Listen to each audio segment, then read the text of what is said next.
Lami kayo higop sabaw sa utan Bisaya mga guys. Ug subakan nato pre ang isda. Basta lagi utan Bisaya horot yun ang bahaw ani ron. Nani ko magluto guys, daghanon ni nako kay ako raman usa di freezer na lang. Bitaw guys, ako ra usa magpunga-punga ani sige lang laban lang kay ganahan kay kog utan Bisaya guys. Mamantay lugbati, spinach lang ato isubak. Ay butang di ay batay kamunggay wala tay problema na. Kamunggay raywa ani pero kompleto ni na siya talong na celery na ay sibuyas dahonan kamanday kompleto ni atong utan niya. Libre na gyud tang panihapon na ni basta magluto gani ko.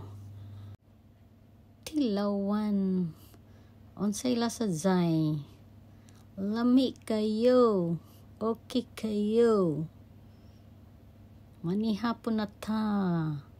Manihapon na ta mga guys. So, basta utan Bisaya way makalupigan ni ato niyang pambansang ulam ng mga Bisaya. O sa sunod na tong video mga guys, abangan niyo lang taon ninyo ha. O lang tawa lang